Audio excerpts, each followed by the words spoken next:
at the NVIDIA stand with Luke. Luke, hi, how are you? Hi, I'm doing well. Okay, cool. So I want to have a quick chat with you. A couple of years back, I was talking to a friend of mine, and basically he said that the most spectacular thing VMware has ever done was the first vMotion, the first live vMotion. And I have to say, I had that moment 2 weeks ago in the US when I actually saw the first vGPU live vMotion, and I'm impressed. So can you tell me a little bit about that technology?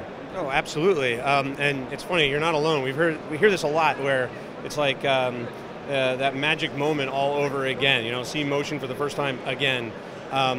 Really because we're taking something that I think a lot of us thought would be, I mean, we knew it was hard, but some of us, I think there was some doubt about whether it was even possible, right? How do you capture something as aggressive as a 3D application or something that's actually pushing, and you can see over our shoulder here, we're actually pushing a lot of pixels, right? We're doing demos with Unigine or with a 3D application, and how do you capture that and move that in the way that we expect with motion, but without interrupting that user experience that's so critical with these sorts of applications, right? But really it's a story of two wins, because we not only, at the same time that we're working on vMotion, but we're also accomplishing suspend and resume. And this is really critical because another thing that we've enabled in terms of just what's exciting is the ability to now have CUDA and OpenCL, so compute at the same time as graphics on all the various permutations of vGPUs, right? Pull that full profile scale. Why is that important? I now can share and manipulate the amount of compute and graphics for all those different user types. But wait, how do I do that if I don't have motion? Or if I don't have the ability to suspend that compute job and then move it?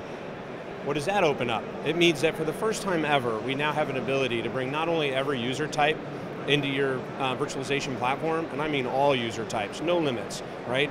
And now, soon, check with VMware on when this will be ready, right? But as a tech demo, we actually have it, and I'll show you here in just a second. You have the ability to not only move between hosts, but also to suspend those long-running compute jobs. So if you want to start looking at GPU and virtualization as an around-the-clock operation, right? Being able to do maybe compute at night, desktops at day, however you want to handle that and manage it as you need to as an enterprise, we're giving you that. It's huge. Okay, this sounds really, really cool. So you said you had a demo? I'm going to have Thomas step up and run this for us real quick. And so Thomas is just running through the standard motion. He's selecting to move the compute resource only.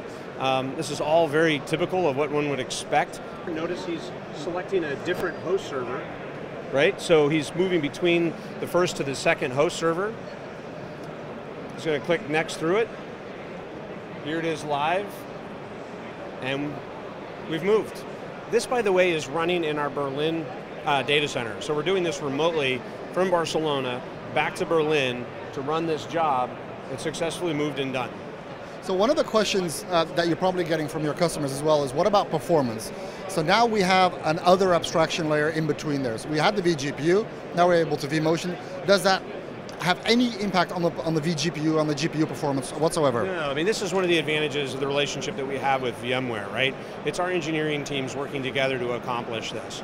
And again, I want to stress, this is a tech demo. It's not even a tech preview at this point, right? But we wanted to show the world that we're working really hard together on this. And the idea is to fundamentally build this in that shared space that we have within vSphere, so that we're not having to add complexity and layers on top of this. So there really shouldn't be any impact to performance.